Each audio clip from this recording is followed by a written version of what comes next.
Good morning. It is 9:01, right? I'd like to call to order the October 7th, 2021 meeting of the TPA's Bicycle-Trailways-Pedestrian Advisory Committee. The Palm Beach TPA is conducting this meeting in person and virtually using the Zoom webinar platform. Instruction to join the virtual meeting as well as contact information for assistance are provided in the published meeting agenda. Staff, will you please call the roll for a quorum?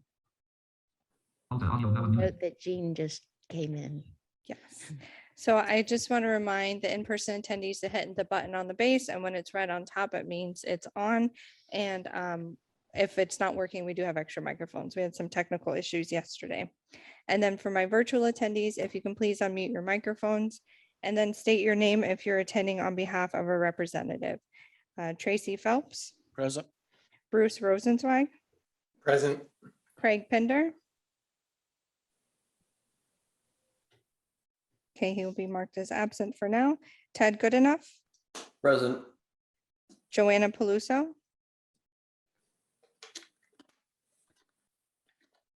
And I see, Joanna, you joined us virtually. Can you hear me? Yes, I can. Thank you so much. Joanne Scaria. Here. Fadi Nassar. Present. Sally Channon. Here. David Willock. Here. Jean Matthews. Present. Yash Nagal. Hey, good morning. I'm here. Michael Owens. Joy Shaw for Michael Owens. Thank you. Ryan Harding.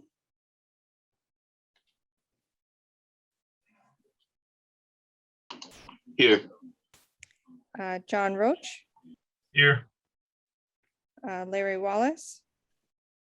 Women Penny for Larry Wallace. Brian Rusher.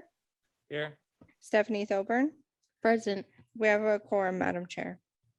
Great. So the next item are modifications to the agenda. Are there any modifications, staff? Yes, Madam Chair, we are asking to remove action item 2B, which was the resolution affirming TPA support for the Atlantic Avenue widening project. This will allow us additional time for staff coordination on the project. The TAC did postpone this item to allow for more coordination, and then we removed it from our citizens advisory. We're removing it from the bicycle trailways, and then we are going to omit it from our board meeting. Were there any advertising requirements associated with that?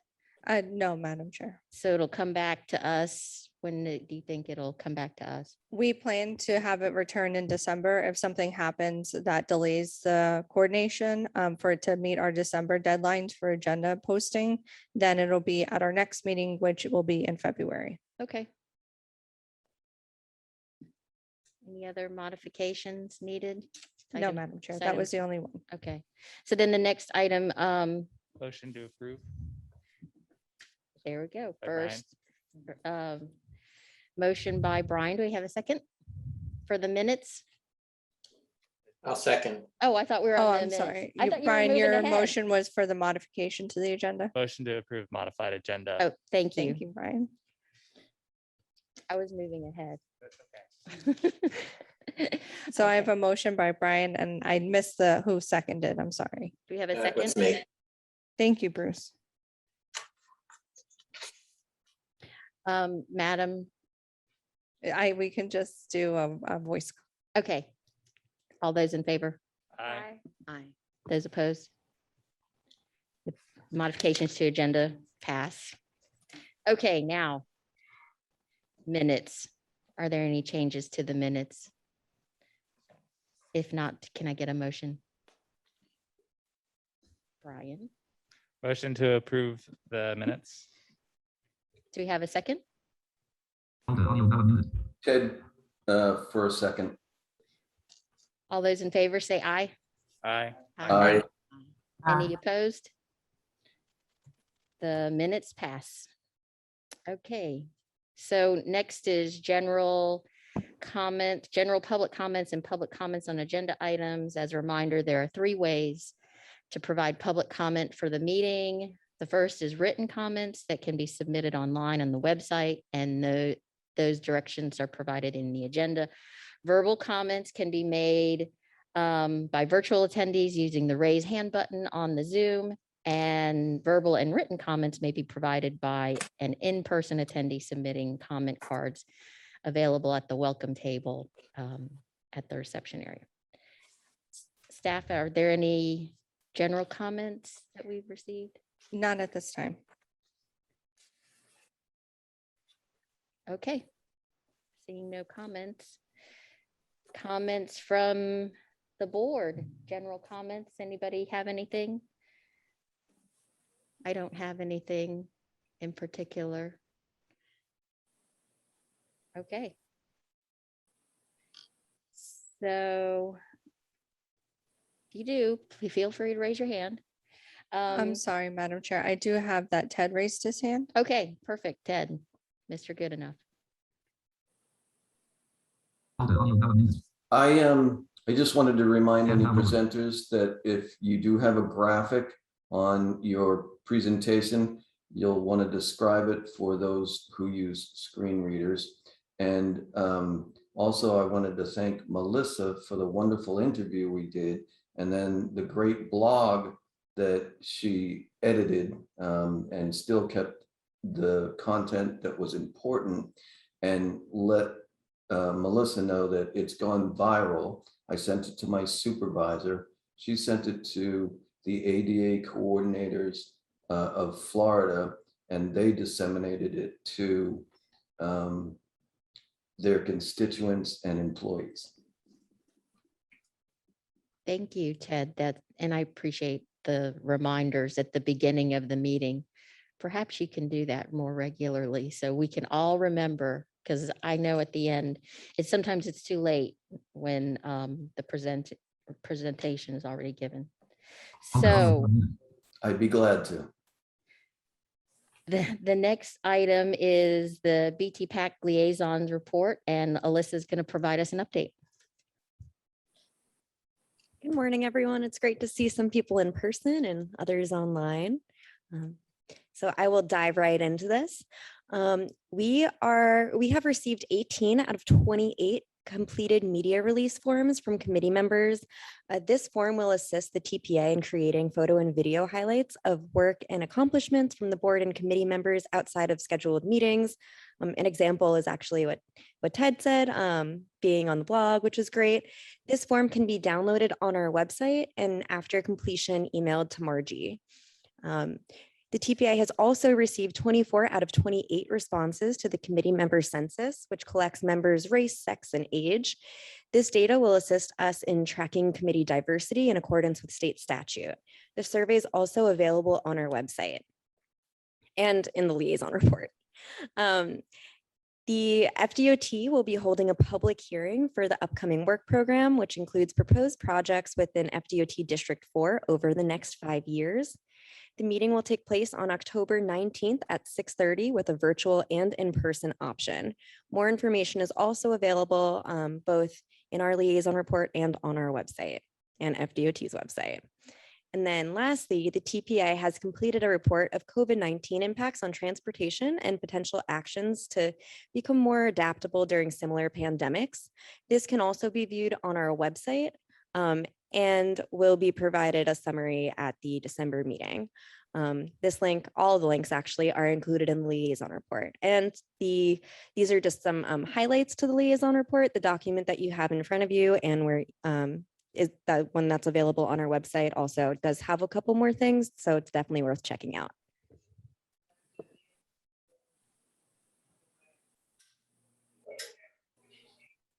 That was everything on your liaison report? Yeah, so what we're doing now moving forward is we're actually just trying to cover the more important, they're all important, but high level summary. So we go through it in less time. So there are other items that are again in the document in front of you and the one that's available online, but just moving forward, we're not going to be reading through every single item in the liaison report because they're getting kind of lengthy. Yeah, so then a question, does the liaison report usually go into the agenda packet as a backup for those? folks? Madam Chair, this is Margie. No, we don't normally attach it because we do usually change it up to a few days before the meeting in case anything comes up.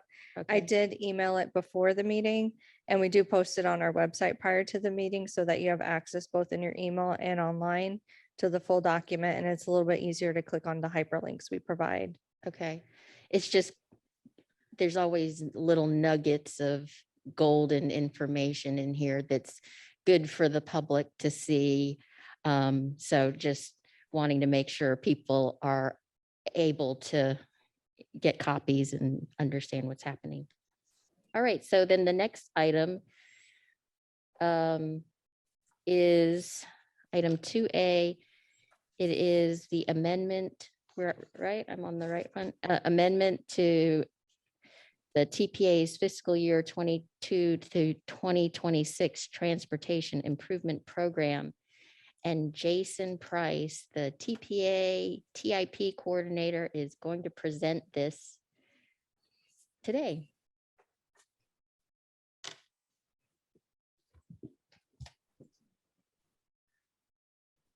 Good morning, everyone.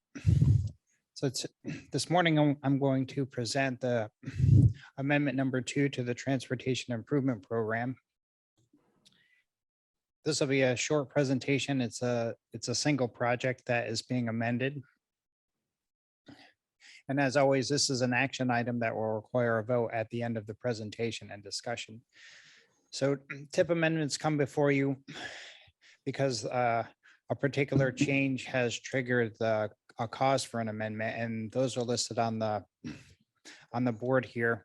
And I'll go through a few of these. The reason why an amendment is needed is when a project is either added or deleted from the Transportation Improvement Program, or the cost increases more than 20% and $2 million, or there's a change in the scope, and that's what's happening here, of a length of about a half mile and 20% of the project, or the number of through lanes change. And as always with an amendment, the only project that is impacted when amendment comes before you is the project being listed within the amendment. And although there's quite a few projects in the Transportation Improvement Program, the only project that is impacted through an amendment is the project that is listed here on the next slide. And so, as Ted had mentioned, these are graphics, so they're not necessarily tables. I take these kind of snippets right out of the Transportation Improvement Program. So I'll describe what you see on the presentation slide here. And the first part is the existing TIP document. And this particular project is Northmore neighborhood, and it's various locations because it's a collection of local roadways, residential roadways that are getting sidewalks constructed along them.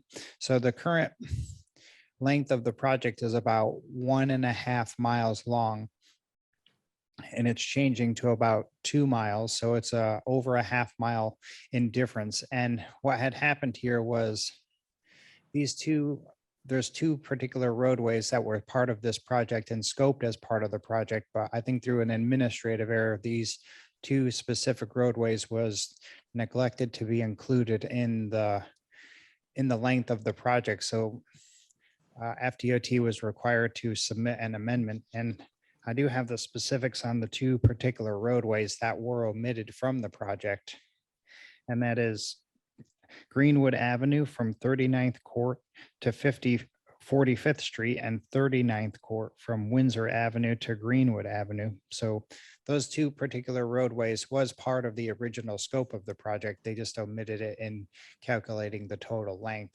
And so just below the existing TIP kind of a snippet or cutout from the Transportation Improvement Program is the proposed change. And the proposed changes include increasing the length of the project, as well as adding some design funds. And these design funds are roll forward amount funds.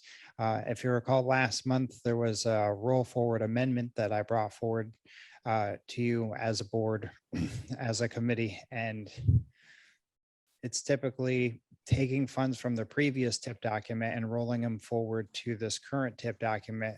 and it's unused funds that kind of straddle two fiscal years. And so because this is the most current fiscal year, 2022, the funds from 21 are rolled forward into 2022. And that's what you see here as the PE funds for about almost $3,000 in fiscal year 2022. So that, in a nutshell, that's basically the amendment, is the changing of the length and the addition of those roll forward funds as part of the amendment. And I can take any questions at this time.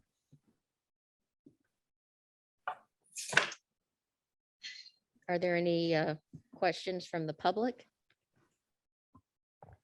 I have no public comment on this item. I do have Sally with her tent card up, and I'll let you know if I have any virtual hands raised. Okay, thanks. Sally? Is this right next to that elementary school? Did you say 39th between Windsor and Greenwood?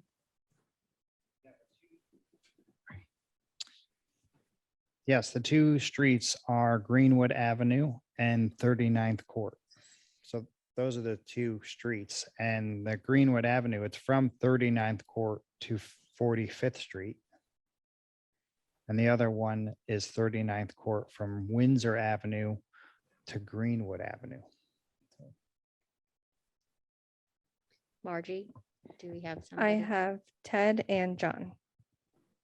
No. It's Jason, right? Yes. I'm just wondering, you mentioned sidewalks, so these are not mixed use paths? Yes, there are residential sidewalks or sidewalks in residential neighborhoods. Excellent, thank you.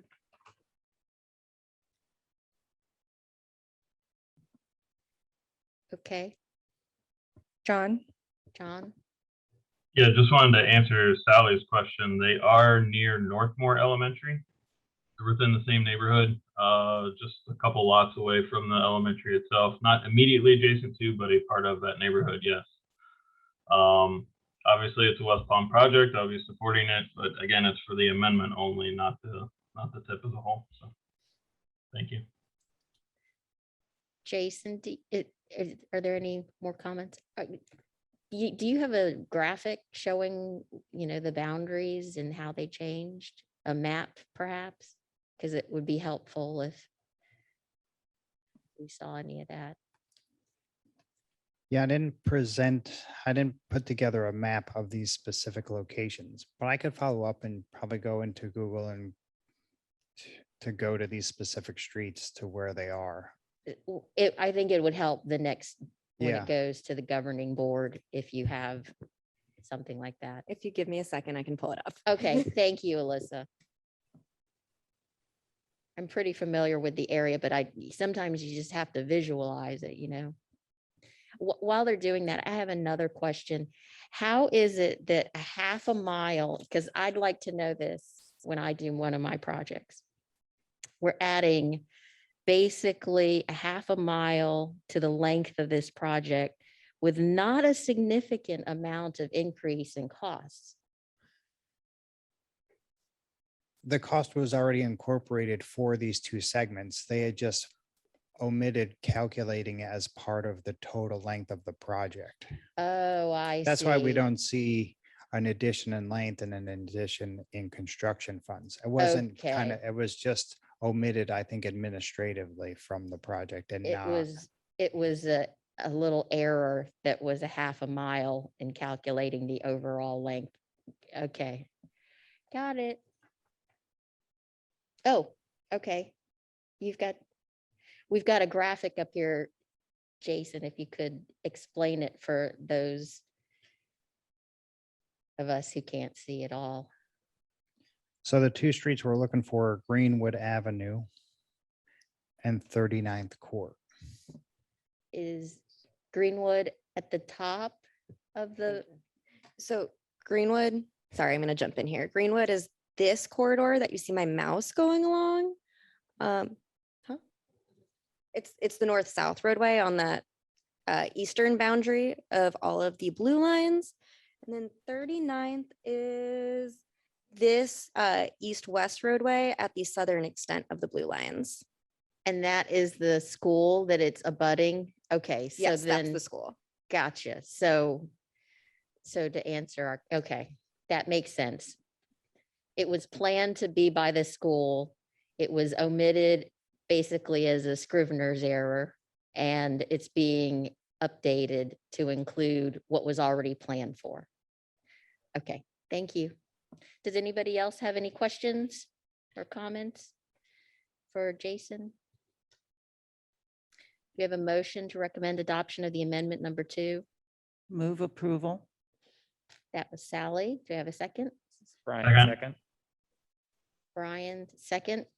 You want to poll or just, For our records, it's easier if I can do a roll Okay. call. gotcha. So just to clarify for everybody, the motion on the floor is to recommend adoption of amendment number 2 to the TPA's fiscal year 22 to 26 tip as presented. And then if, well, when I call your name, please state yes or no. Tracy Phelps, Yes. Bruce Rosenzweig, Yes. Craig Pinder. Oh, he'll be marked as absent. Ted Goodenough, Yes. Joanna Paluso, Yes. Joanne Scaria, Yes. Fadi Nassar, Yes. Sally Shannon, Yes. David Willock, Yes. Jean Matthews, Yes. Yash Nagal, Yes. Joelle Shaw, Yes. Ryan Harding, Yes. John Roach, Yes. Brian Rusher, Yes. Stephanie Thoburn. Yes. It passes unanimously, Madam Chair. Okay. So the next item would have been the jog road in Atlantic, but that got taken off of the meeting. So the next item is the 2022 Transportation Alternatives Program Guidelines and Scoring System. Alyssa will be presenting this item.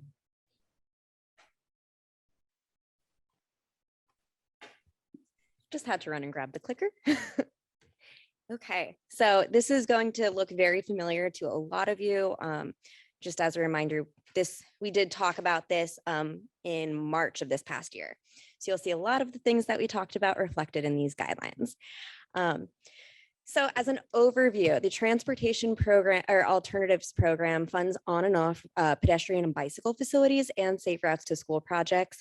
This year, we are looking at $3.3 million of available funding. And as a lot of us can remember, it's a $1 million maximum per project and a $250,000 minimum for a project. And again, this funding can fund sidewalks, bicycle facilities, pedestrian bicycle signals, lighting, safety improvements as a whole. So our application deadline this year is going to be Friday, February 18th at 5 p.m. And that is going to be 2022. So the design funding will be available in 2023 and then construction funding available July 1st of 2025. So the proposed program dates will run through everything. The program kickoff will be October 21st, 2021, after the approval of the governing board. Then on October 26th, 2021, we will be hosting our annual program application workshop. This will be held at our office with limited seating for in-person. This will also be recorded live and streamable via Zoom. We will be doing again this year a pre-application meeting that is required for all applicants or potential applicants. Those meetings can be scheduled with TPA staff for any time within the time frame of November 1st to January 31st. So we're trying to give you guys some time to sit down with us and DOT and talk about what you want to get funded and propose. The application deadline, as I mentioned, is February 18th, 2022 at 5 p.m. That is a Friday. And the exciting one, the BT Pack scoring presentations that will occur on April 7th, 2022. So a reminder, we will have our regular BT Pack meeting that morning, the break for lunch, and then come back in that afternoon and do presentations and scoring. The draft priority projects list to committees and board will happen at the July meeting in 2022. And then after that July meeting, after that goes to the governing board, we will submit that final project priorities list to FDOT on July 22nd, 2022. And just a reminder, we are requiring that any projects that are asking for funding for capital or asking for funding from us are listed in the capital improvement program or local program of projects no later than April 15th, 2023. And we will give you guys reminders for that as we get closer. So now we're going to talk about some of the changes to the scoring that we've seen. Again, this is what was discussed and approved back in March by the governing board. So the first thing we're going to see is that we actually removed the pedestrian and bicycle facility length points multiplier. So in the past, you were seeing that there was a maximum. So if you had, let's say, 3 miles of a shared use path, you would still be capped out at 10. We are still capping it out at 10 points per facility. But I guess previously, if you had a buffered bicycle lane that was being proposed for a project length of 3 miles, that would be capped out at 6 points, whereas now we're allowing that to be capped out at 10. So that would be, 3.5 miles worth of buffered bicycle lanes that you could get awarded points for. So that is the first change. The second change is that we've added a 10-foot plus shared use path to bicycle facility points, acknowledging that that is a facility for both pedestrians and cyclists. We are awarding that 5 points. And because of that, we are actually reducing separated or raised bicycle lanes to 4 points. So we still maintain that hierarchy of points. The next change that you see is that we have actually updated the traditionally underserved index based on best practices. I will touch on more in another slide that's coming up, but this was previously, I'll touch on it in a second, actually. But so this looks at project benefits traditionally underserved communities, and it's ranked as a maximum of 10 points, which previously we had 2 different categories that were 5 points each that I will get to. But if it is identified as a very high area to benefit traditionally underserved, you will be awarded 10 points. If it's high, 6, medium, 3, or low, 0. And lastly, we revised the language to include points for projects connecting to multiple trail intersections, regional parks, and designated natural areas. So this is the slide I was just mentioning. The traditionally underserved index was previously looking at median household income and actually traditionally underserved, but we did include in our update to this a couple other criteria in this weighting. So previously it was only inclusive of racial minority, ethnic minority, limited English proficiency, persons with disabilities, elderly, which is 65 and plus, and 0 vehicle households. We have since included below poverty youth, which is 5 to 21, and low education attainment, which we are considering less than high school diploma. So that is going to be, like I said, a maximum of 10 points and weighted based on the amount of the population that will be affected by the project. Oops. And just a reminder, we are doing our annual grant application workshop on February 26, 2021 from 9 a.m. to 11 a.m. at our office and virtually and streaming and recorded. And the applications are due February 18th, 2022 at 5 p.m. Also, I do want to touch on, in addition to the Transportation Alternatives Program, we also do have the annual Local Initiatives Program, which will have the same timeline as the TA. And we are also introducing a new funding program, which is state road modifications, which will be for projects that are on the state road system. And that will also be touched on at the funding program workshop. And that is it on my presentation. We are making a motion to recommend approval of the fiscal year 21 TA program guidelines and scoring criteria. Marjorie, do we have any public comment? No, Madam Chair. Okay. I see Brian put his, has. Okay, Brian. I just am wondering the thinking behind penalizing separated and raised bike lanes in relationship to shared use paths. I think in the literature, they're kind of treated as the same for level of traffic stress. So could you just shed some light on that, where the staff were thinking with respect to a 4 instead of a 5?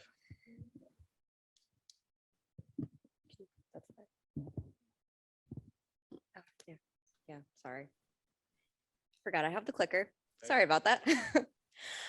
So the reasoning behind that, oops, went one too far. So a shared use path, like I said, this is going to, we needed it to be reflective or reflect the same as what it's showing in bicycle facilities. I'm hiding a slide, sorry. So we have shared use path for 10 feet as both a pedestrian facility and a bicycle facility, since it accommodates both users. We have it as 10 points.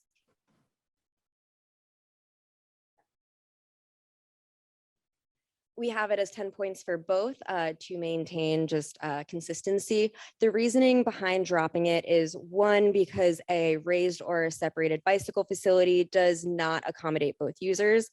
Two, again, to maintain that hierarchy. It's not saying, I mean, if you're having a project that's greater than 2 miles, you're still going to get awarded for it. It's just to have, so there is a difference in the types of facilities that are being provided.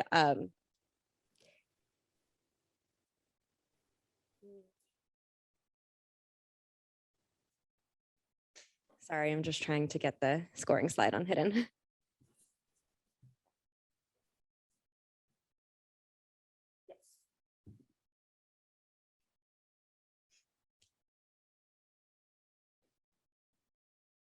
So this slide should look familiar to a lot of you. This is the slide that we actually had discussed last year, both through BTPAC and through our scoring committee. And these were actually all approved in March by the governing board with the scoring criteria. That's the reasoning behind it. Okay, Thank you.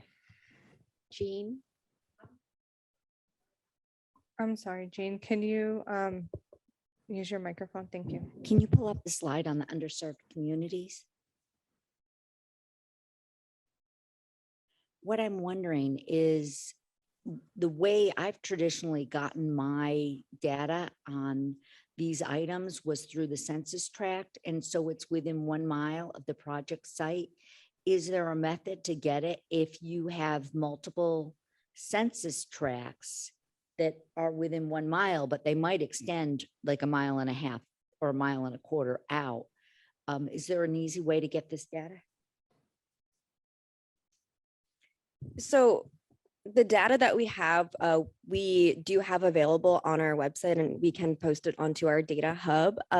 This, I guess for reference, when we have applicants do submitting of applications, we do have a map that will show you all of the different elements that are being scored as criteria on that map. So you would just drop in or look at where your project is, and it would be according to these tracks. Okay, and this is probably not a politically correct question, but after the census came back, the 2020 census, there's many areas that do not have anybody who's 50% of the population. And so would a minority be the least of, the lowest of the 3 categories or 4 categories? Yeah, I believe so, but let me get back to you on that. Okay. Margie, were there any other? I do have John Roach with his hand raised. John? Hi, good morning. I was actually going to ask the same question that Brian had brought up. I was curious, we're seeing a lot of things that are brought before us shifting towards this shared use path as opposed to, separated bike lanes and so forth. And this kind of reflects that. Is that the direction that the TPA is looking to go with projects? Is that where their preference is going? And also, because if you do the 10-foot shared use path, you not only get the 10 points potentially as a bicycle facility, but you're also getting 10 points as a pedestrian facility, as opposed to if the project just has a separated bike lane, you don't get both categories, like you would, which, personally, I think the separated bike lanes, especially in some of the urban environments in which we're dealing with, have a potentially greater impact. Shared use paths create some conflicts between pedestrians, cyclists, vehicles with driveways and curb cuts and so forth. So, there's a lot of instances where I think separated bike lanes would actually be higher on the priority list. So, I'm just curious, is shared use path the direction that the TPA wants to go with a lot of these projects? And that's the reason that this is being reflected like this? Yes, so we were actually given direction by our governing board that certain roadways with a speed limit, I believe over 35 miles an hour, should be having separated or shared use paths for facilities. Just there's less likelihood of getting users on the roadway, and also just for safety purposes. And in regards to separated bicycle lanes, I think you had a question about that or the first part of your question was about that. These separator ends at right turn lanes and make cyclists feel exposed on larger roadways when required to ride in a keyhole condition. Raised bicycle lanes are also more likely to be above the curb and could be scored as a shared use pathway as well. So.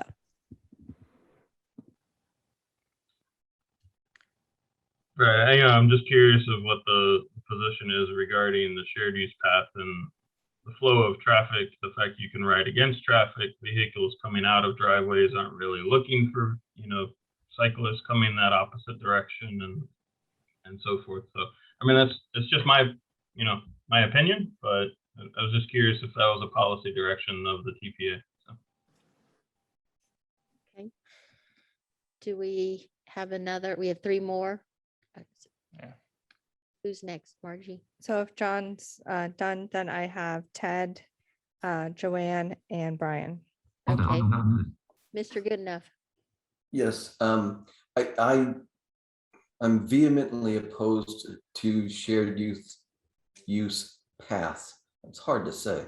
The reason is if a person who is deaf is pushing one of those SUV-sized strollers and their 3-year-old is running around in front of them and a courteous bicyclist comes up behind them and says, on your left, and the person doesn't hear them and the 3-year-old doesn't know what it means. And it's inevitable that eventually some bicyclist is going to hit a 3-year-old and that 3-year-old is not going to come out of it very well. That's my comment. I don't think I can vote for anything that is a shared use path. Thanks. Joanne. Thank you. My question has to do with the traditionally underserved index. Is this an index that's developed by the TPA? Do you compile the data and come up with this map, or? So yes, we actually had our transportation planner, Kelsey, help out with that. And she developed this criteria based on 2019 ACS data on environmental justice populations. I'm just looking at the North County and Gardens area, and there's not a lot of blue. So this is a category where we could have gotten a couple points in previous years, but looks like we won't be eligible for any. So. Yes, so this will be, if approved, the scoring for moving forward, but unfortunately not for previous years and application cycles. Okay. Thank you. Yes.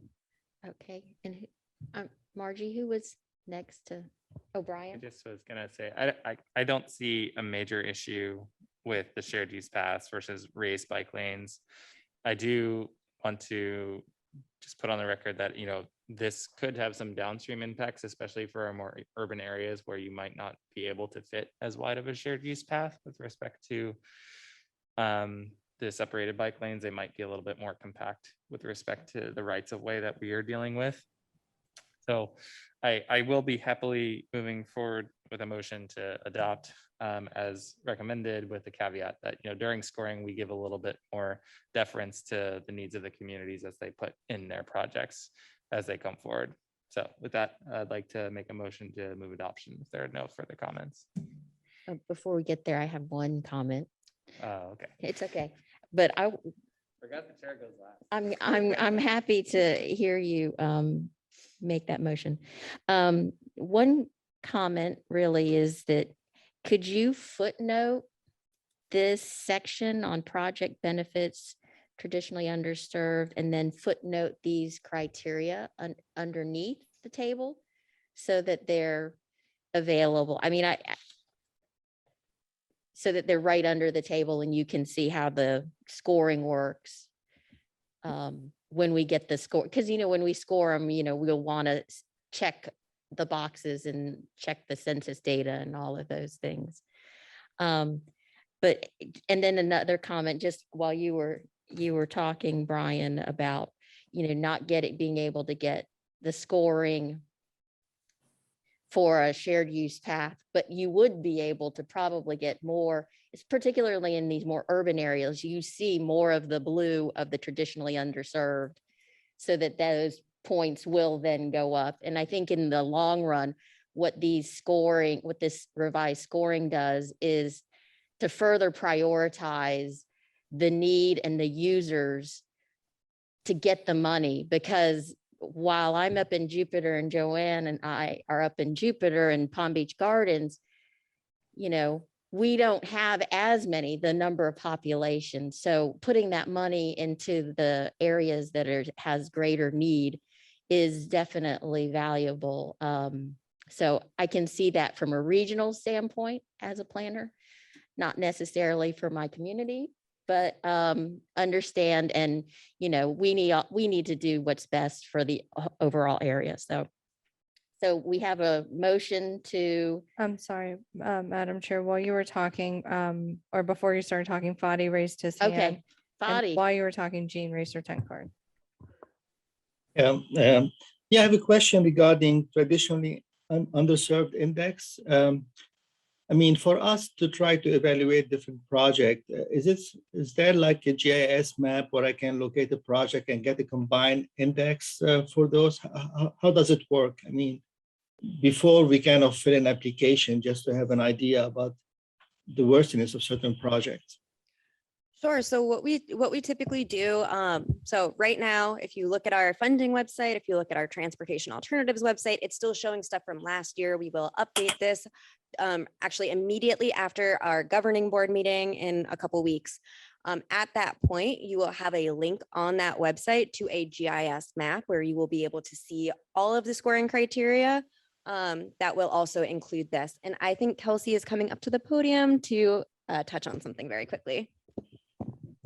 Sure, yeah. I just want to let you know that the traditionally underserved index is currently up on our TPA map. So you can look and see on that map, and it's broken down so you can see each by block group, if it's very high, medium, or low. So if I understood correctly, I can locate on the map a project and I would get information about the different points?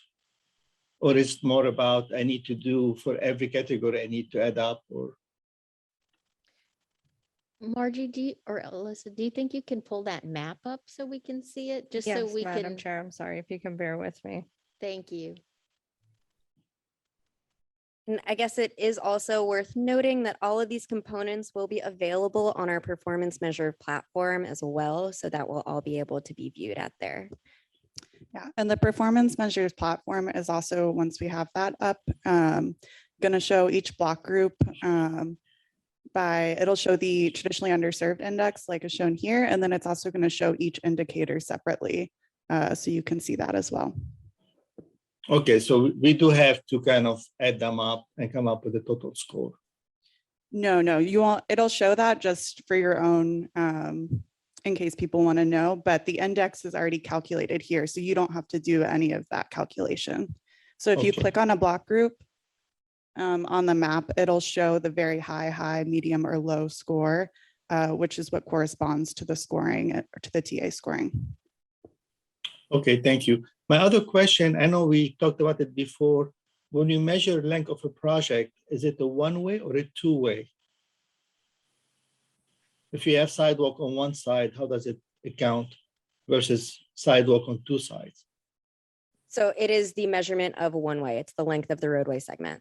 If you have, let's say, well, that is in general for the length of the project. If you're saying you are doing 2 miles worth of sidewalk, it would be the amount of sidewalk going in there. So if it's a 1 mile two-way, that would be 2 miles? Yes. Okay, thank you.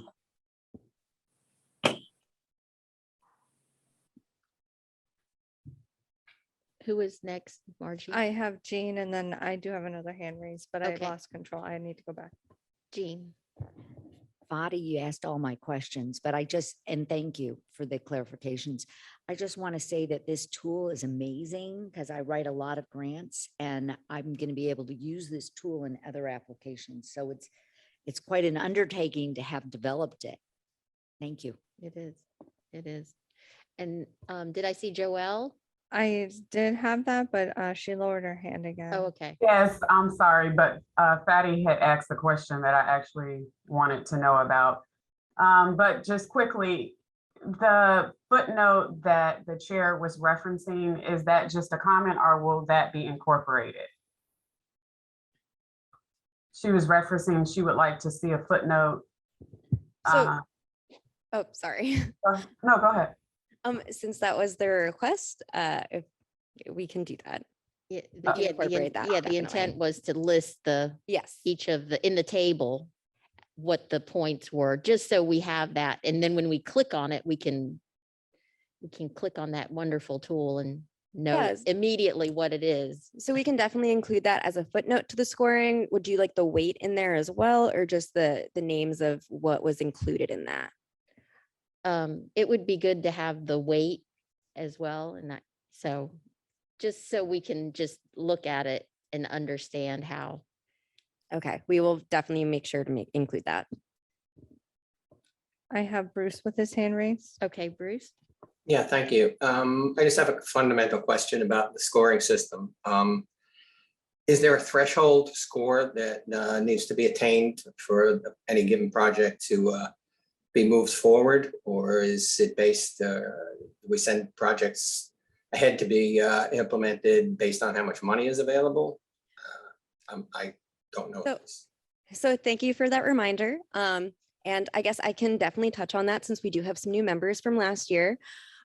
So actually very quickly, we did remove the requirement for 25-point minimum because we have seen that we typically don't receive a lot of applications that do maintain that. And you know, we try to award projects until the funding is exhausted. So I hope that answers your question. Yes, thanks. Yes. Okay, was there anybody else?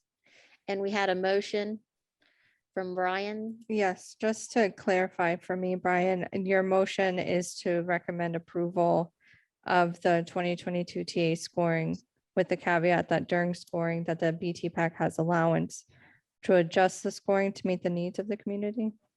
No, because we can re-rank as we see fit. I would just make a motion to approve as discussed to footnote the minority index with Okay. Stephanie.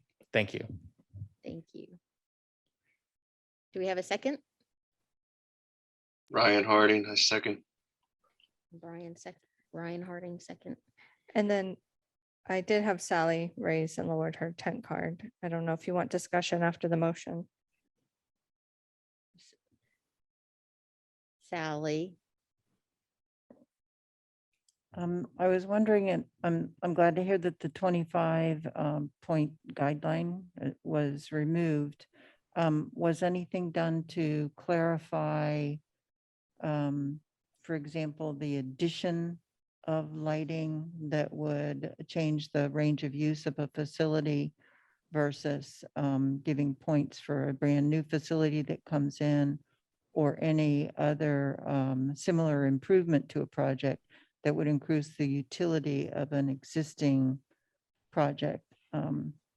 That was one of the issues with the project by the college, was that it was going to be lighted. It's a completely separated pathway. It was going to be lighted so that it would be of utility for students and people that don't finish work until 9:30 and before. It was going to extend the hours of use of that project. Okay, sorry.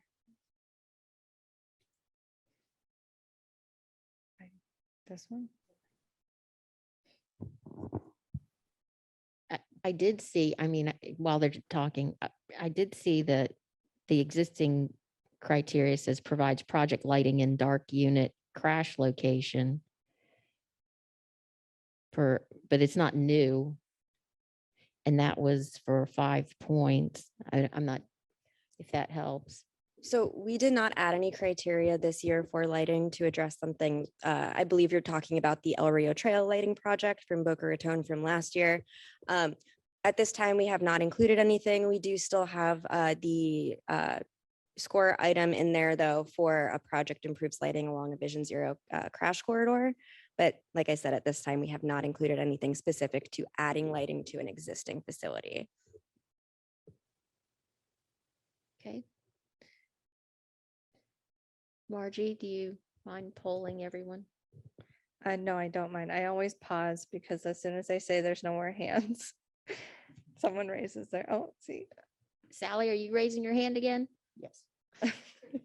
Okay, Sally.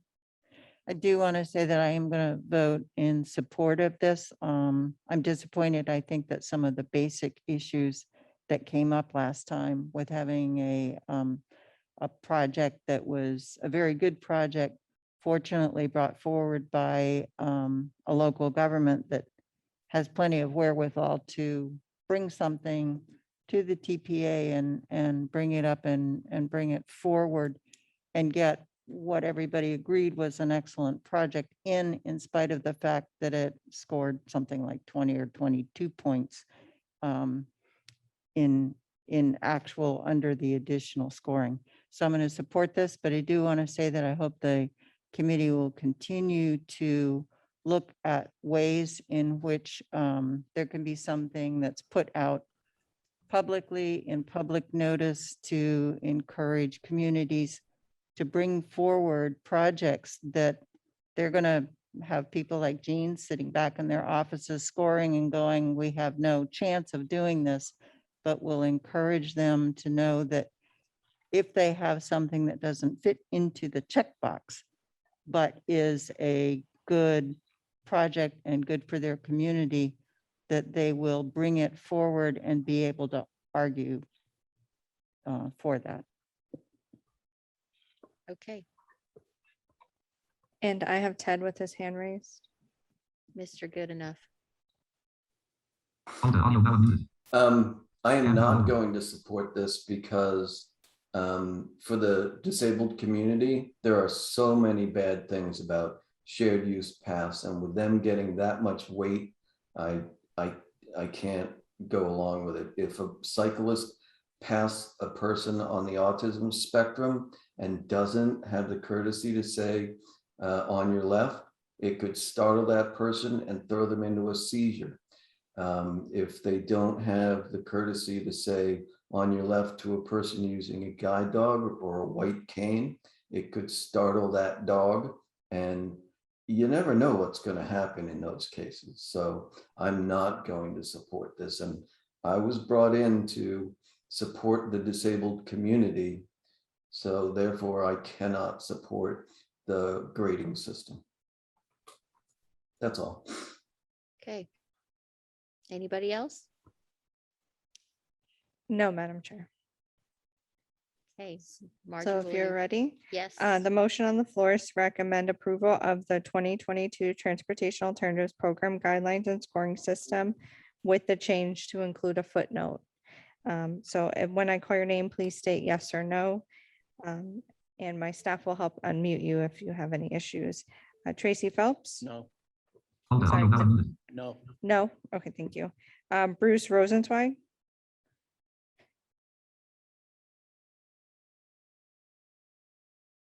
Bruce, did I lose you? Sorry, yeah, Okay. I was muted. Yes. Thank you. Craig Pender?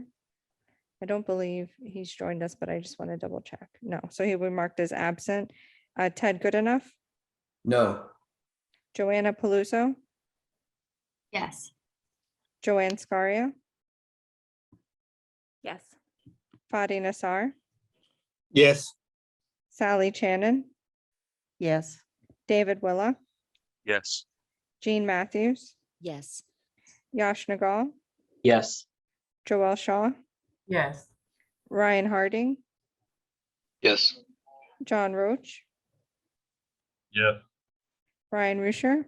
Yes. Stephanie Thoburn? Yes. It passes with 2 opposed, Madam Chair. Okay.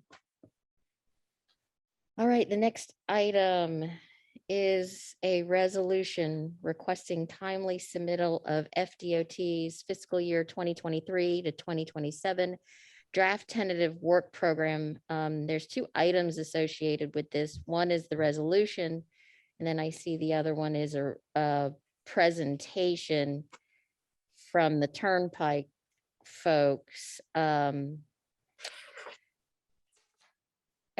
you think we should take I think we should take the resolution first because the Turnpike item wasn't submitted in our packet. Does anybody else have any thoughts about that? Disagree? Okay. So Alyssa, if you can explain. Sure. So action item D is for a resolution requesting a timely submittal of FDOT's draft tentative work program to the TPA. FDOT was not able to compile and provide either the district or the Turnpike draft tentative work program in time for inclusion in the agenda packet. We do have the Turnpike list of projects here today, but still have not received the district's draft tentative work program to date. Since TPA staff and committee members cannot thoroughly review projects and funding prior to approval, it does not allow for a collaborative process between partners.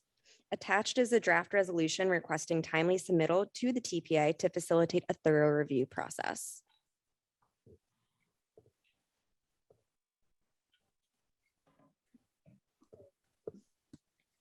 Do we have any public comments on this before we start with our? You have no public comments, Madam Chair. Okay. Comments from the committee?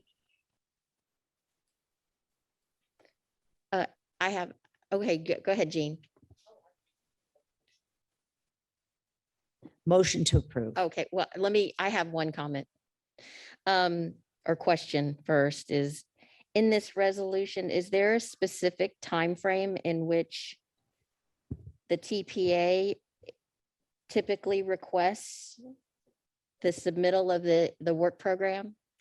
Yes, so we would like to request, and it's in this resolution, at least 2 weeks prior to the advisory committee meetings so that our staff is able to review, provide it as backup to the advisory committees, and then we can discuss it with everyone being able to have enough time to review in advance of our committee meeting dates. Okay, So 2 weeks. So section 2B states 2 weeks prior Correct.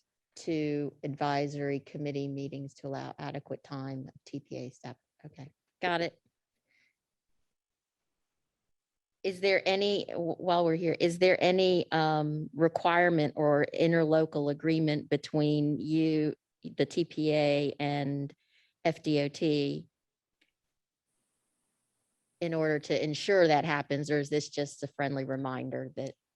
More so the latter. There is not a specific interlocal agreement, and the requirement is that we receive it, but there is not a requirement for time. So this is a request. Okay. And I have seen this tactic with FDOT time and time again, where they have a requirement to do public outreach, to coordinate with governments, and they don't always, they do it, but they do it as a matter of, I've checked the box. So, in order to address this, I think it's important to do resolutions and to reiterate those things. But I happen to know one of the Assistant Secretary of the Department of Transportation, Brad Thoburn, and I am going to speak with him about these kinds of things as well. So, and I support this as well. So, Jean, do you want to make the motion? I make a motion to approve the resolution to have FDOT provide their data in a timely manner. Do we have a second? Brian Rusher, second. Thank you. Margie? Yes, ma'am. So the motion on the floor is to recommend adoption of the resolution requesting timely submittal of FDOT's fiscal year 23 to 27 draft tentative work program to the TPA as we presented it to you. So when I state your name, please either state yes or no. Tracy Phelps. Yes. Bruce Rosenzweig. Yes. Craig Pinder. I believe is still absent, but I just want to double check. Yes, so there he will be marked as absent. Ted Goodenough. Yes. Joanna Paluso. Yes. Joanne Scaria. Yes. Fadi Nassar. Yes. Sally Shannon. Yes. David Willock. Yes. Jean Matthews. Yes. Yash Nagal. Yes. Joelle Shaw. Yes. Ryan Harding. Yes. John Roach. Yes. Brian Rusher. Yes. Stephanie Thoburn. Yes. It passes unanimously, Madam Chair. Okay. So on to information items and the Madam Chair, I'm sorry. Did you want to have the Turnpike's presentation now? Oh, I'm sorry. I didn't mean to do that. I got a little worked up there, so forgive me, please. Please, we have before us Victoria is Jessica Rubio from FDOT and Victoria Williams from the Turnpike. So Jessica won't be attending. We unfortunately only have Victoria from the Turnpike. We won't have anyone from FDOT. It's fortunate she's here, but it's unfortunate that FDOT didn't attend. We love Oh, Victoria. okay. Sorry. Thank you for being here.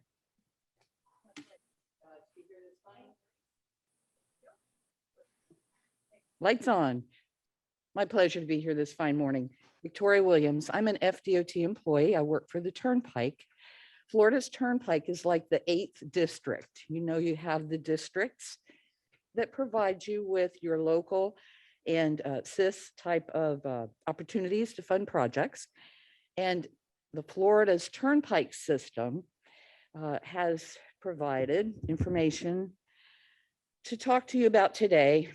It's like our budget, it's what we're going to spend money on in the next 5 years. So we'll go over the Turnpike's tentative work program for fiscal year 2023 up to 2027. In Palm Beach County, we've got about 60 miles in one direction of Turnpike, State Road 91. And, when you talk about lane miles, you have to double that for a 2-lane road because it's up and back. So point being, we do have some segments that are a little wider, and we're going to talk about future and past work we've done. The Turnpike has a map. We have several different facilities, and as an FDOT type of district, we're operating under Florida statutes. The Florida statutes do have requirements for us. We have these limited access facilities. We like to say that we provide a safe, efficient, and affordable means of travel. There are 6 FDOT districts and 19 counties that these roads run through. So what we're going to talk about today is in District 4, and that includes several other counties.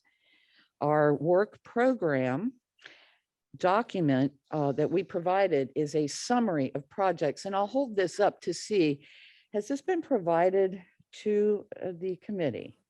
We did, Thank you. we did provide it in person, but I will also post it on our website following the meeting. Excellent. This is a large document for Turnpike. It's 18 pages for District 4. So I'll zero in on these items a little better as we go along. The very first page of this project, of this District 4 project overview, tells you what we did in the last 2 years, from fiscal year 21 to 22, about $95 million in those counties from Broward up to Indian River. So when we look at these samples of what we did last year, we're going to also then talk about the next 5 years, which is about $2.1 billion in all those counties. The good news for Palm Beach County, you've got the bulk of it, mostly like almost half, it's shown on page 2. The total for Palm Beach County is $1,018 million in funded projects spread out over all 5 years. So then we display alphabetically a summary of our major projects. So flip over to page 9. Broward County has a lot of things that we're doing there too. And page 9 will start some of our projects, and we'll get into the details of that in just a bit. But I think it's important to know what it is about Florida's Turnpike that we do. You know, we work with the Department of Transportation's ethic of vital few.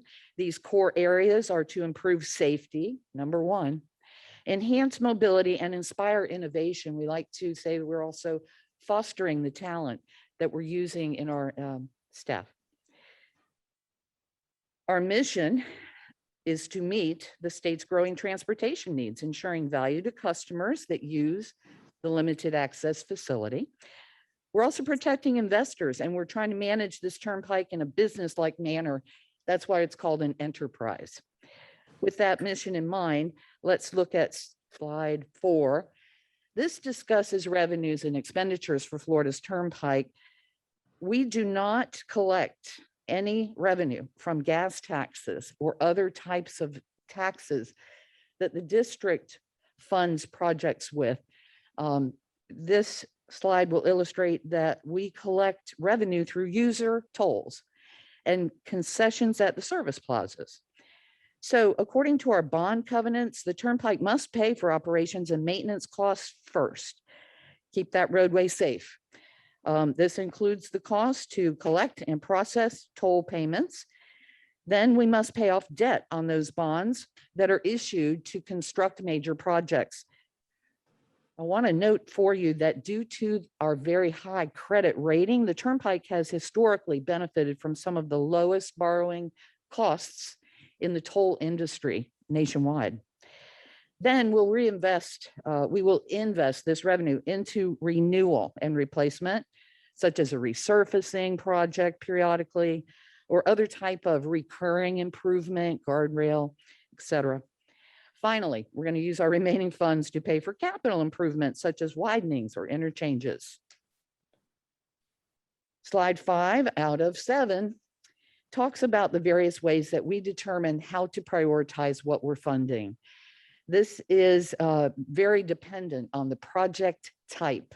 So on the left, we'll see resurfacing. All of our projects have to demonstrate a transportation need. And according to those conditions and the number of lane miles and how heavy the usage has been, we make sure the surface of the roadway on the Turnpike is safe. All of our prioritizations consider that primary. Widening and interchange projects, we rank those in priority. Annually, we look at the entire system. We observe the traffic data. You know, we've got that very well documented with the user fees, the tolls. We know how many and what kind of vehicles are using the road.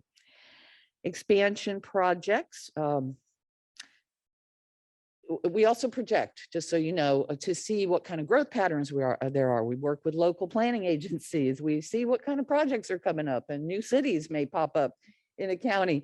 These kind of things are important for us to know. Delivery, large warehousing, you know, we're a system that freight uses very heavily to deliver our goods. Stakeholder input is very important and is considered throughout this process. Any kind of expansion project that we do, we have to meet all economic feasibility and environmental feasibility as part of prioritizing these jobs. So I have 2 slides that will go over the projects in Palm Beach County. And there's a map, and you'll see it starts at the lower part of the county. If you're looking at the handout, we have a map that includes the lower and the upper, the entire Palm Beach County on page 16. And there are little flags that give you details on each of the projects, and we've color coded it so you can see the link. I like to look at things graphically, so it's helpful for me to be able to tell you about these. On the left, we have descriptions. We also have phases. You know, we describe what those acronyms are in the written document. We'll tell you what RRU means, and we'll tell you that CST means construction. And the fiscal year is when we have the funds dedicated. So the West Palm Beach Service Plaza is detailed with a little more information. As I said, starting on page 9, we've got several pages of these jobs. So West Palm Beach Service Plaza parking improvements on page 12 says we're going to add 30 northbound spots, 35 southbound, and 15 more truck parking spots. If you've been by there, it's very heavily used. The truckers are parking on the ramp. So we're trying our best to make this opportunity a better one for those using the facility. We're going to redesign a little bit of our off-ramp there, a lot of pond reconstruction and ditches. They're doing a lot of work there. The widening was funded in past years, so we're seeing that come to fruition. The next item on the list, interchange improvements at Boynton Beach Boulevard. Again, we've got some more details on here. The Boynton Beach Boulevard, milepost 86. We call this a transportation system management and operations, TSM&O, interchange improvement. So particularly, we're looking at the northbound ramp terminals and the ramps. We're going to improve those with a dual exit ramp. Going to extend the main line, add turn lanes and storage units, because backing up in the Turnpike can be deadly. We don't want traffic to stop on this high-speed limited access facility. So that's why we're working on those signal upgrades as well down there at the ramp intersection. Then we're looking at drainage improvements. We've done a lot of work with South Florida Water Management District, and there needs to be about $85 million in this drainage improvement job. This is north of Glades Road, going up to north of Atlantic. What do we got there? About 5 miles. And we're funding it to look at it and make it safe and stable. Widening from north of Glades Road up to this L38 canal is going to take $200 million, and we've spread that out. Construction's going to be out near the end in 2027. So we're just starting engineering on that effort. TSM&O, I've explained what that is. We're adding auxiliary lanes. This is before widening, actually. We're trying to fix conditions as quickly as possible for, again, major congestion. So we're looking at that project construction to come up real soon, 2024, 25. Now looking at the upper part of the county, this job to widen Beeline Highway, it's a District 4 job. FDOT District 4 is running it. We're contributing 30 million because we're going to need to have the bridge widened. If we're going to widen the Turnpike, that bridge, Beeline Highway over it, we need to widen it. So we're working with District. We funded 30 million. Widening from north of Okeechobee Boulevard up to Beeline Highway is planned. We've got that project working further out. Let's see what that includes. 406-1436. Thank you. Yeah, we're going to do a lot of stormwater drainage improvements with that one, increasing travel lanes as well. Widening from Southern Boulevard up to Okeechobee Boulevard. That will include interchange improvements at Jog Road and Okeechobee Boulevard and Southern Boulevard. Widening from West Palm Beach Service Plaza up to Southern Boulevard. Again, these are phased so that we can work them in and do this all consistently. We've got them phased with the majority of construction of 206 million in fiscal year 24, widening from that plaza up to Southern Boulevard.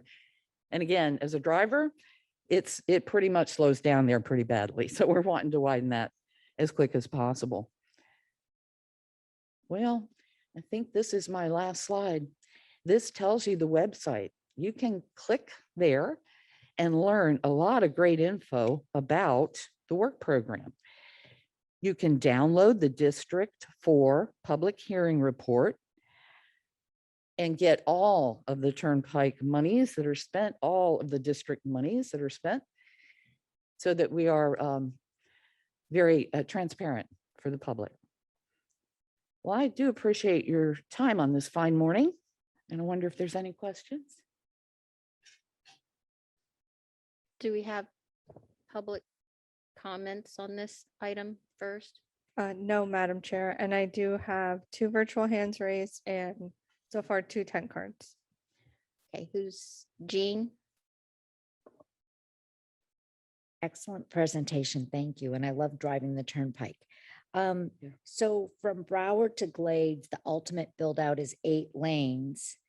And then from Glades to the L38 canal, where is the L38 canal? Is going to be 10 lanes.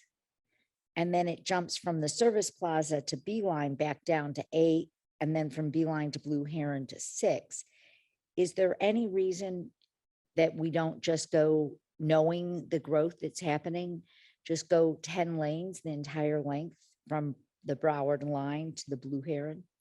Yes, ma'am. We need to show the economic feasibility and the need. These have to be demonstrated with our traffic trends. We see a heavier use in the bottom part of Southeast Florida. And as we move north, physically in Palm Beach County, we can literally see that need tighten. We're looking at our ultimate build out. We're looking at the system as a long haul, and we're incorporating the idea as well in the southern part of Palm Beach County of through lanes. And that will be those that go a longer trip. There's not as many merging for interchanges. And that supports the folks that are just driving from Orlando to the Keys and back, right? So they're not as much effect on the local traffic. We don't charge any extra for that trip, kind of like an express lane, but we do restrict trucks from going in there.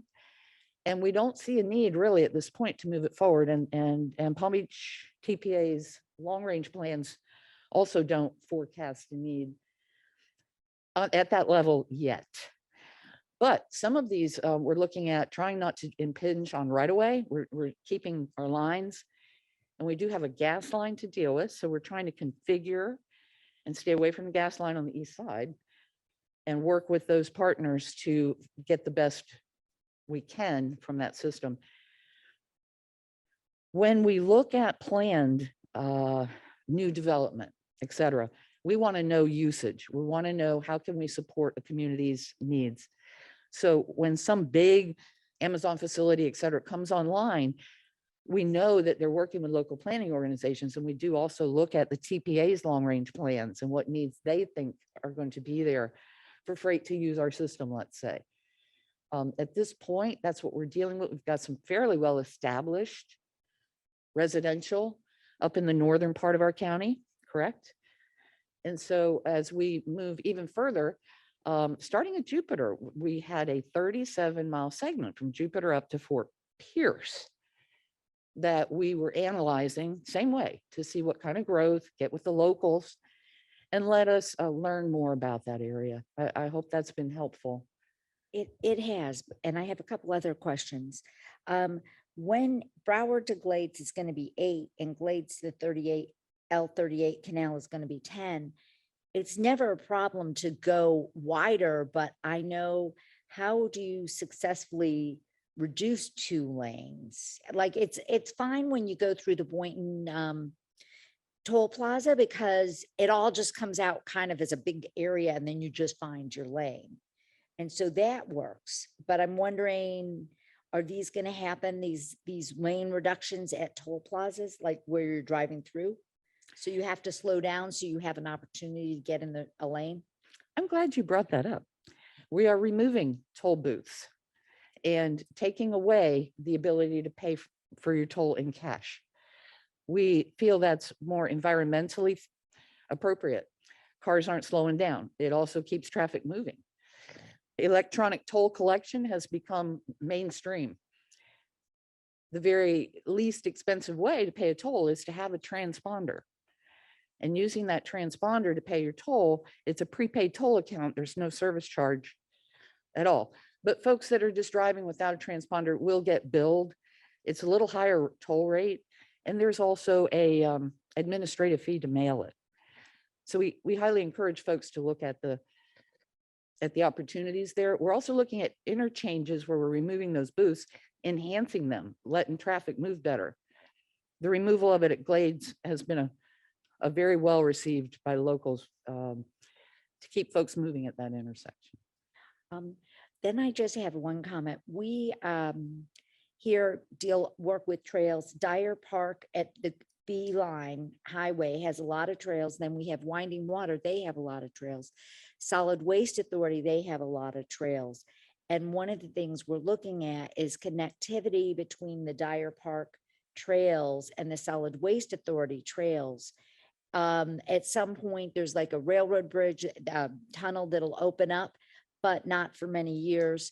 So one of the things I'd like to see is at the Blue Heron, the Beeline, actually, when you replace that bridge, if you do a straight up and down vertical wall instead of a sloped wall, it would give enough room to do a multi-purpose path that could then connect Dyer Park into the Solid Waste Authority. We've looked at it, we've taken photos, but on the railroad right of way is wide there, and the railroad will not, no matter how hard we try, give consent.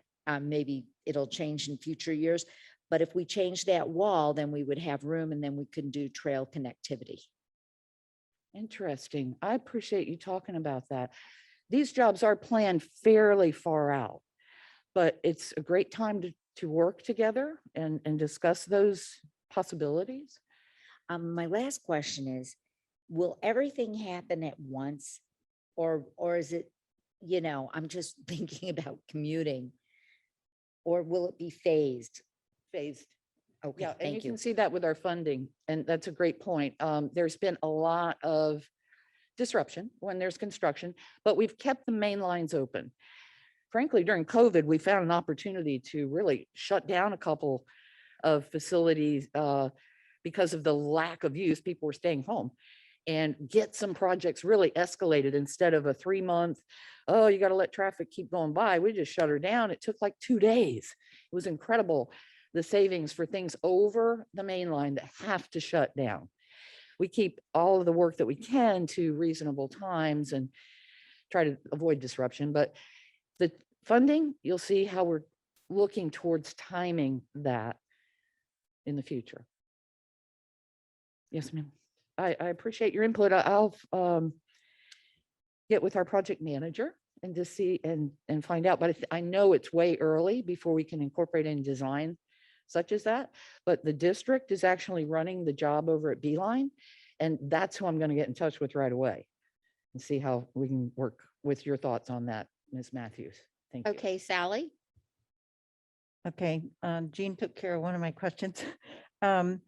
I do have two. The first is that in all of these things, I see only one project, which is the widening of the Turnpike from north of Glades Road to north of the L38 Canal that includes any right-of-way. Is that correct? All of these improvements can take place within the existing right-of-way, including all the drainage improvements? There is some right of way needed on that job. I'm seeing 429,000 that they've shown here in fiscal year 24. But that's the only one. Yes, ma'am. A lot of that can be, like we're going to widen the bridge over Clintmore Road in that project. It's possible some little clips on sides and ends may come out. I don't know exactly where that one right of way item is to be. I can certainly research it and find out on that project 4171321 and find out where exactly and why we're taking some right away. No, we want to keep in Palm Beach County to the lateral lines that we have now. A lot of these expansion projects give us the opportunity, which really I find it is well received by some communities when we widen, because it gives them a chance to look at a possibility of a noise wall.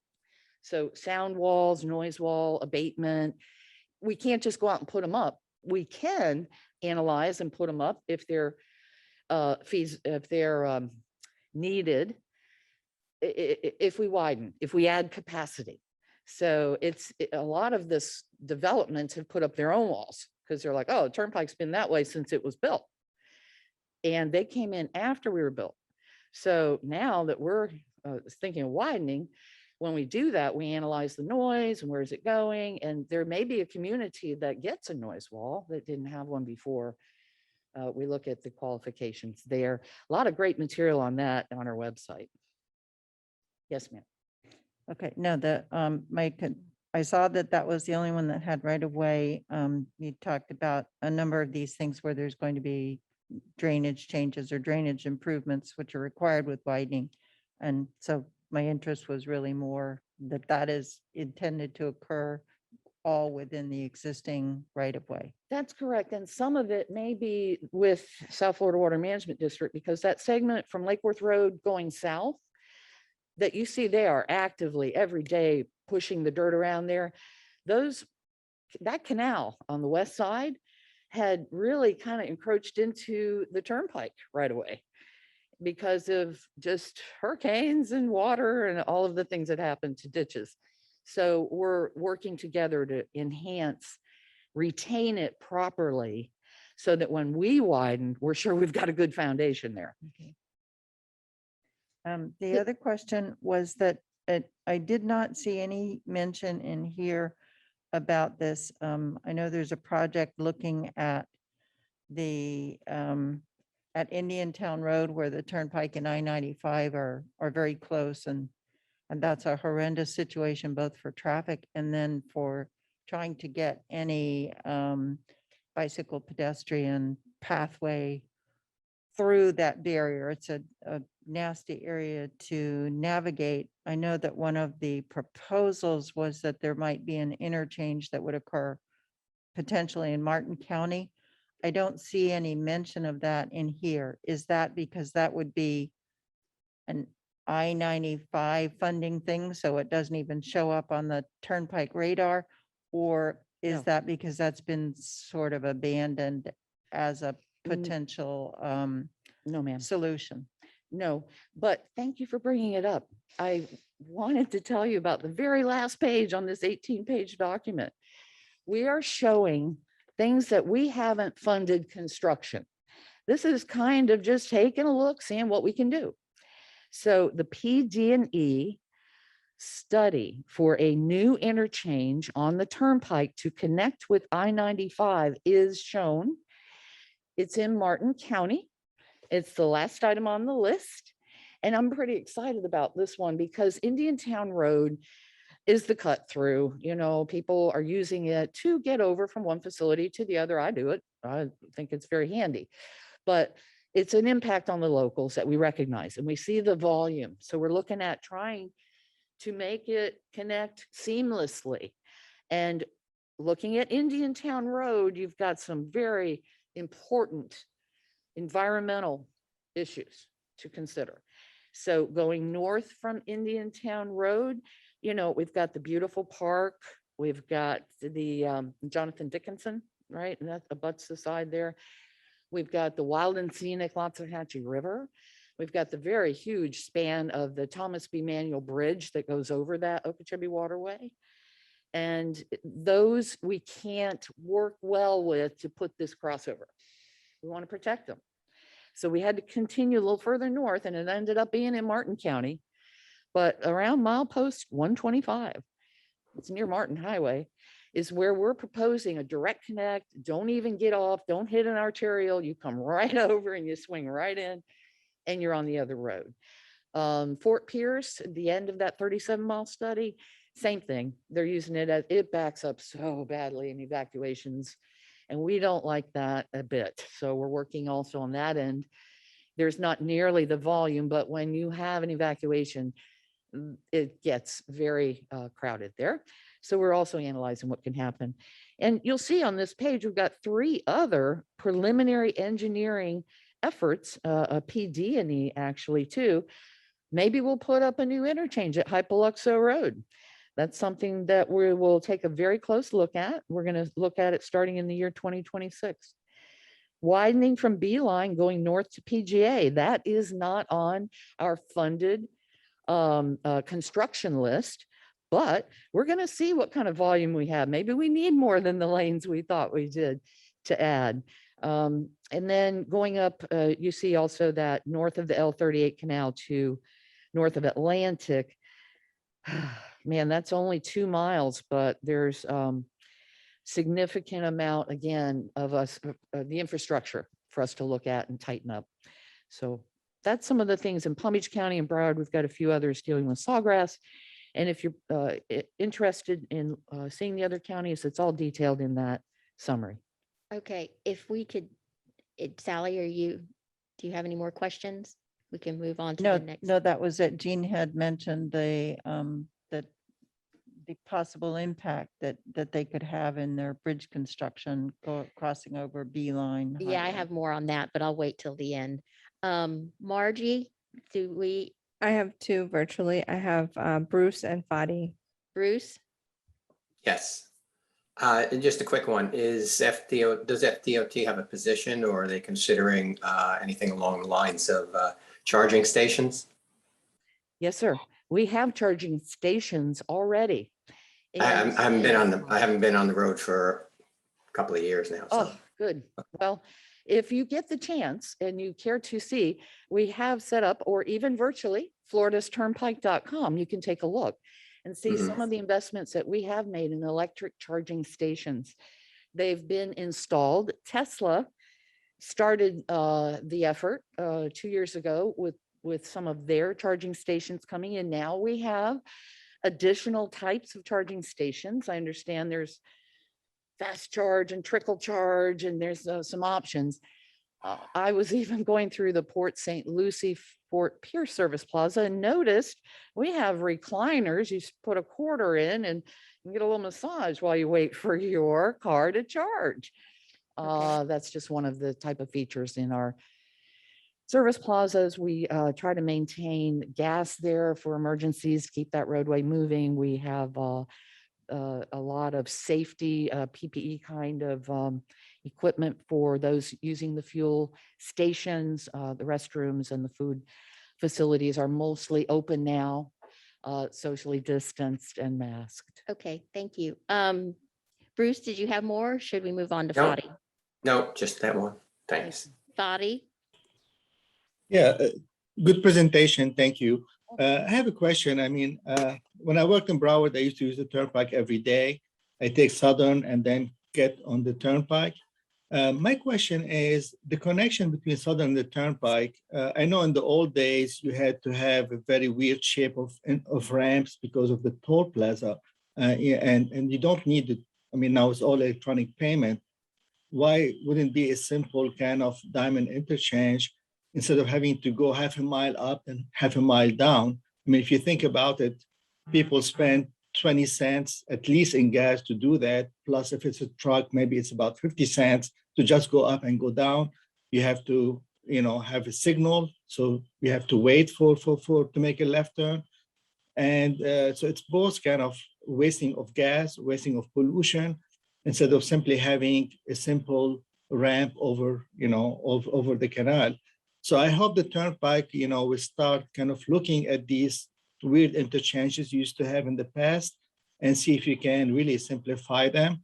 It's not only the cost, of building or the toll, but also, the environmental costs and the gas, consumption gas. So this is my point. Thank you. Thank you, sir.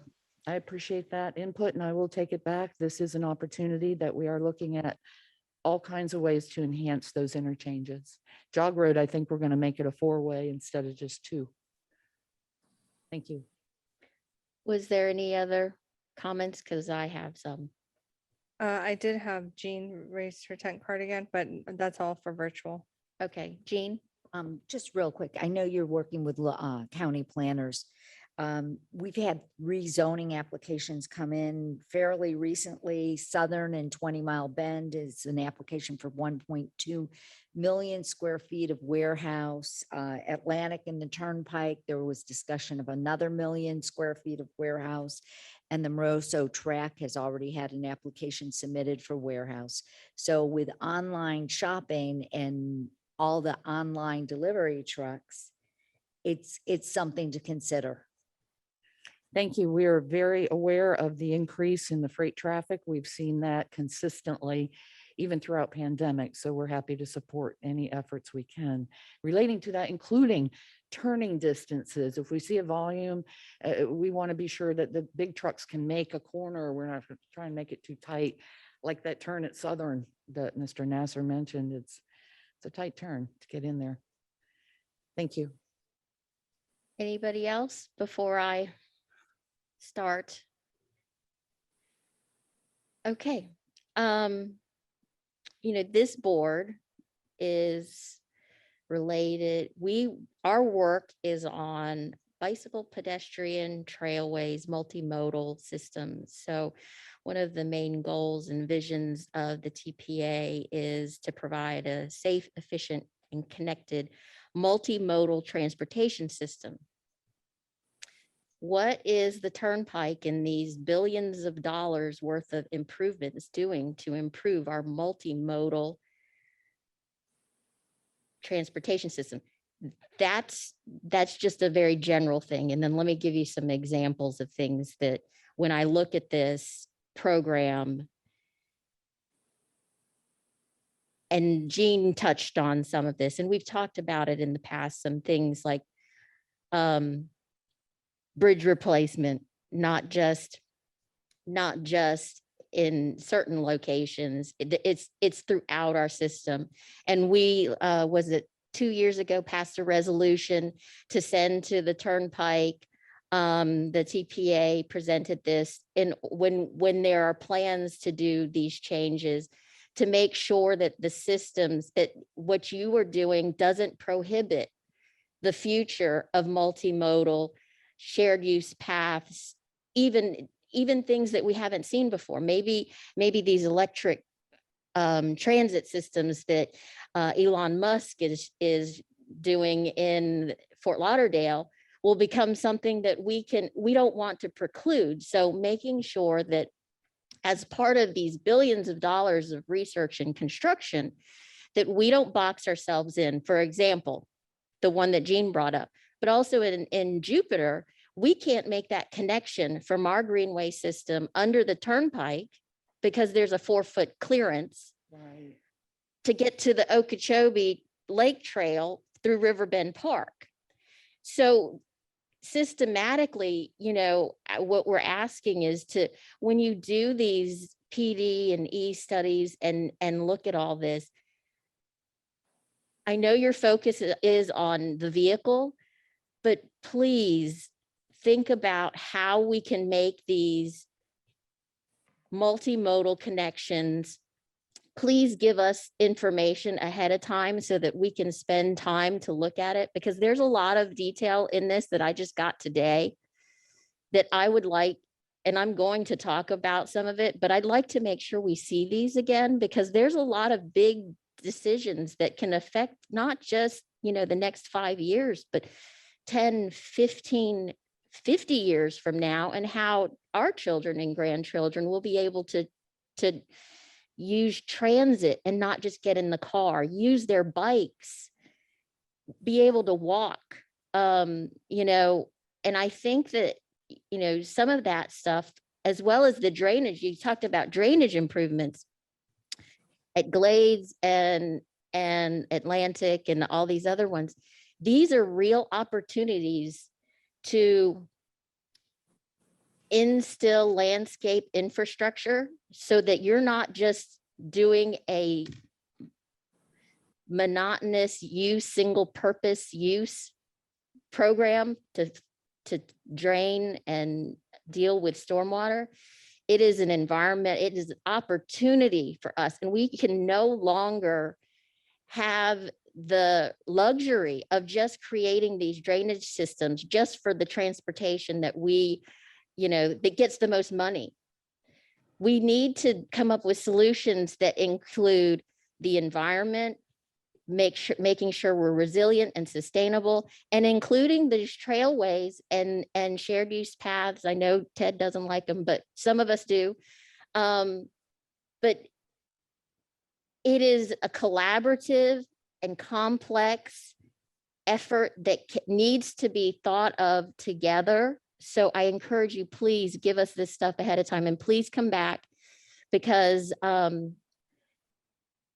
these drainage systems can be a really good opportunity for our future, for multimodal, for a place where people can feel comfortable to use their bikes, to walk and get through as we grow, as we evolve. So that's my overall. You can answer however I know you're going to answer, but I really want to impress upon you that first, we need to include if you come to this board, can you talk about things that are multimodal, at least, hearing the widening and the, we're going to add lanes and do these interchanges. I didn't hear sidewalks. I didn't hear trails. I didn't hear any of that, or even how you think about how you're going to interrelate with those systems. Thank you. I would give a small comment. I want to tell you, we do appreciate your input. We try to incorporate what we can. When the time comes to do construction, we work with locals to enhance to the best of our ability and keeping safety in mind. We can't have any pedestrian paths inside of the lateral lines of the Turnpike. It's not appropriate. But we have worked with locals about adjacent properties, perhaps that may be city or county owned, that there might be a municipal plan to work together. And on brand new roadways that we have created, a lot of these near Orlando and further north. Right now, the Villages is another area that it's a request and need for interchanges. When we put those in, we look at what the locals need. In that community, it's golf carts. They use a lot of them. They want a path that will accommodate and be able to turn through and go along. We just worked on the Atlantic, not Palm Beach County, but Broward, Atlantic Trailhead at Sawgrass Expressway is a very popular stop for bike riders and walkers that go up on the berm. And we've seen a lot of flooding in that area, in the parking area, to use that trail. And we also want to be sure when we work on the interchange that bicycles and pedestrians have a safe way to get to that park. So all of our public meeting interactions have been to get the details of what is needed. Would you rather have the sidewalk? Would you like the bike path? Would you rather have a shared use path? These are the type of comments that we need to get when we're to that stage in design of putting together an interchange and working around our facility. Now, here in Palm Beach County, this road was built a long time ago, and it's not going to be feasible to increase the roadway to make a path underneath, generally speaking. But when we get there and we have to work on an interchange, put up a new bridge, I agree 100%. That's the time to get input and work with locals to the extent we can about what's needed. So south of Becker Road and Beelines, those are two opportunities that I see in your work plan that you really should be looking at in terms of, trying to make sure that the Turnpike doesn't preclude those connections as it is where Gene and I are talking about, so that decision isn't made and then it takes millions of dollars to fix it. Sure. At the time of construction is the right time. We go to the communities, we ask questions. There's a public hearing coming up now for our work program.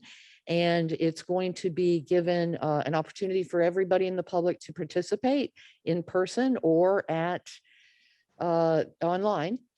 And those opportunities should be as well on the website. I think it's January 18th, if I can. Are you That going to might be be coming Miami. back to us anytime soon so that we could, I'd like time to look at what was proposed.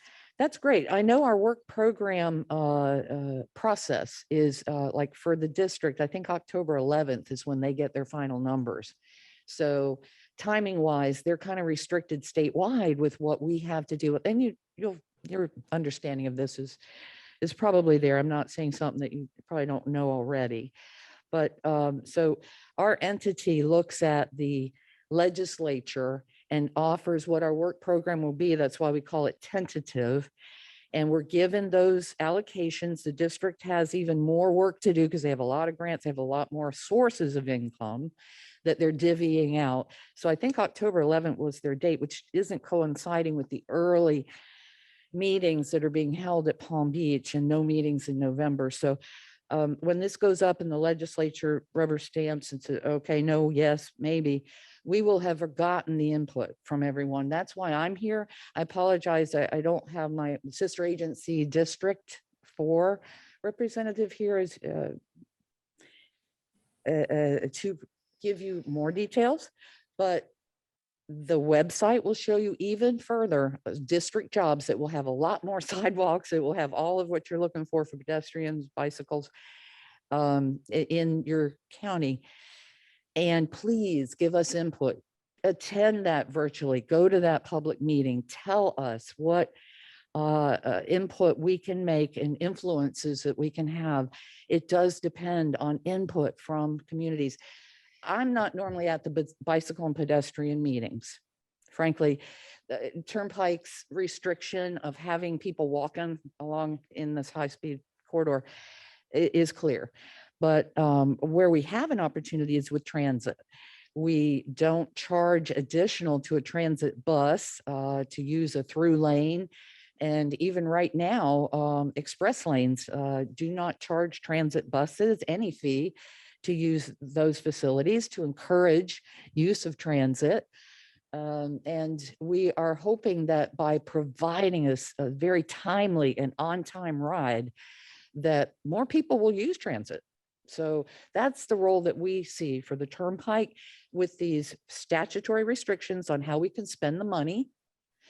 That's the way that we try our best to support transit, is to give that infrastructure. Brian? Thank you. You stated that there is no space in the lateral lines. Is it in District 4 or statewide for bicycle pedestrian facilities? There's a new road that the Turnpike is part of that incorporated.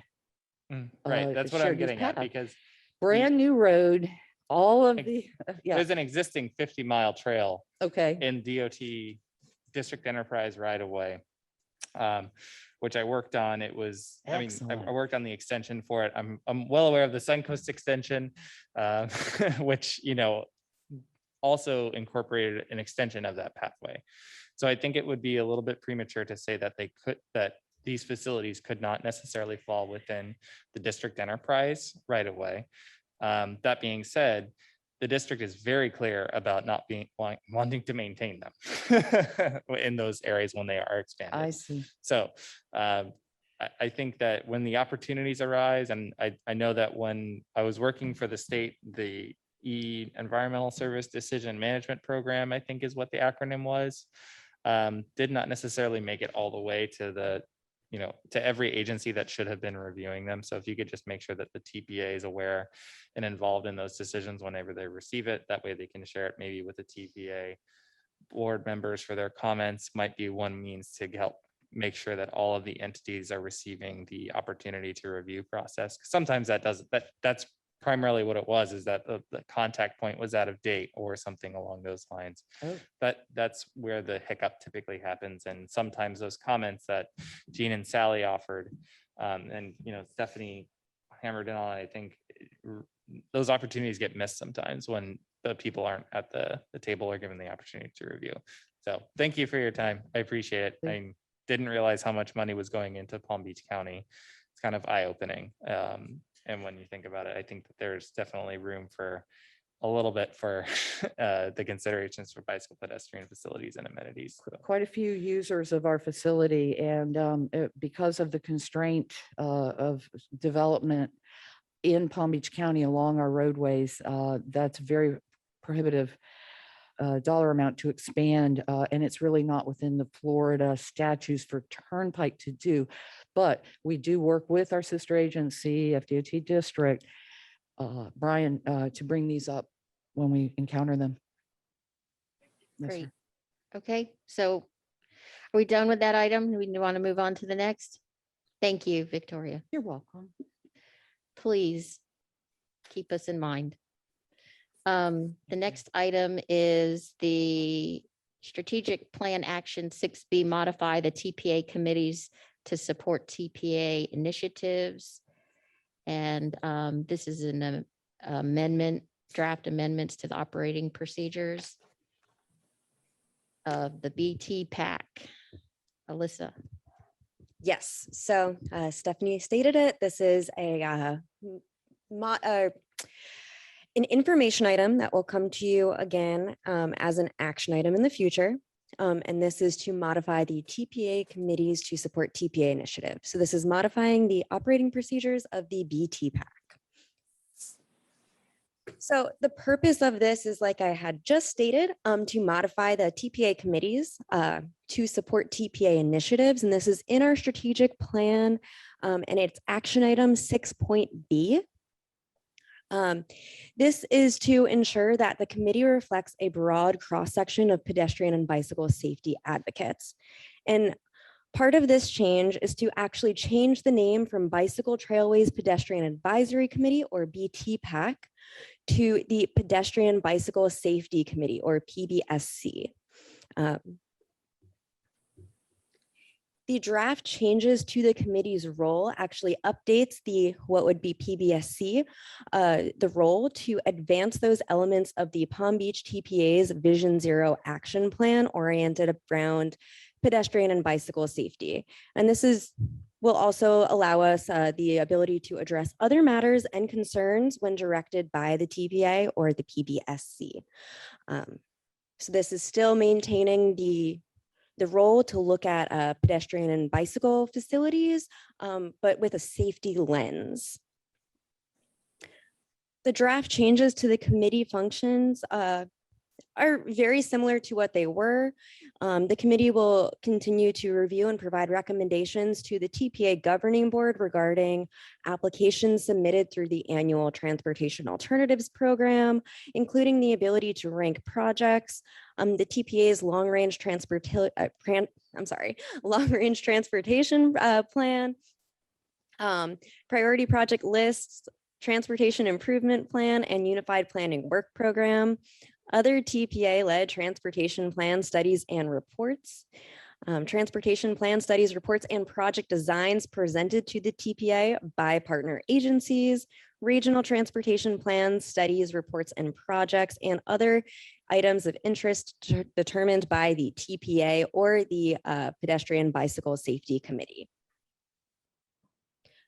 So a few draft changes on the committee structure. This would redefine the membership to include local governments, health departments, law enforcement and fire rescue services, school district, active transportation advocacy groups, and other entities that are deemed appropriate by the governing board. And I guess it is important to mention that that does not change. It at this moment adds additional positions in the roles that I had just touched on. It does not change the existing membership from what we have at this moment. So any questions? And I guess this will be an action item scheduled for December, as we do not have a meeting in November. Do you have any public comment, Margie? No, Madam Chair. Does anybody have any? Jean?